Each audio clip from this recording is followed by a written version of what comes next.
magandang araw sa inyo, no? May dumating nga pala akong parcel. So, ito kasi napanood sa TikTok. So, ngayon, in-order ko, mura lang naman kasi, alam mo na, pamparang natin kay Lola at sa mga pinsan ko. So, alam mo naman yung mga may hilig sa pagkain. Kaya ako in-order to. Mura lang naman kasi pati. So, samahan nyo ako, buksan natin to para makita natin kung ano ba to. Let's go! So, yun, no, buksan na natin. Titingnan natin kung ano-ano dito. Ano ba ito? Ma-order ko.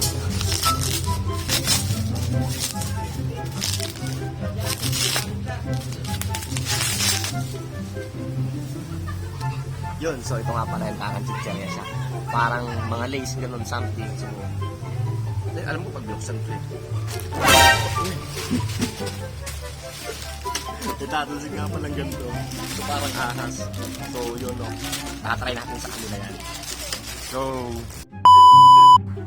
ay, ulam. Ay, naman to. Target locked. Madal to eh.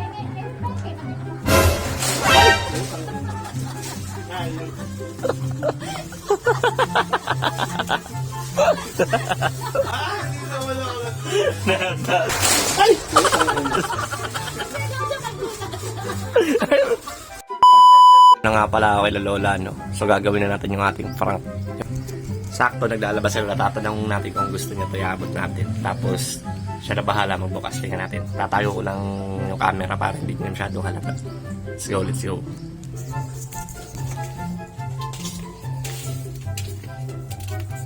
Kaya? Oh. Saan to? Lalabas. Oh. Yan. Tignan mo, masarap to. Ang alin. To. May ginagawa ako ay... To, tignan mo ha. Ano ito? Masarap ba ito? Ha? Masarap yan. Masarap ito. Eksakto ito masarap. Itong gustong gusto ko. Paano ba ito? Di, hinaan lang yan. Buksan mo lang. Wala ka, Rosen! Kung ano yung may nagkagawa mo! Yan ang bawa ko! Buksin ko dito sa'yo! Ano lang yan? Alam mo ako ay... Sari-sari na yan. No. Yung ibang pinsan ko na lang. So, babalik naman ako ng Villapadua ngayon. Kasi nandito ako sa panikihan. So, punta naman ulit Villapadua. So, yun, natali natin si Lola. Ano na? Okay ba? Ay, ewan sa'yo. Balik ka na dyan! Ito ko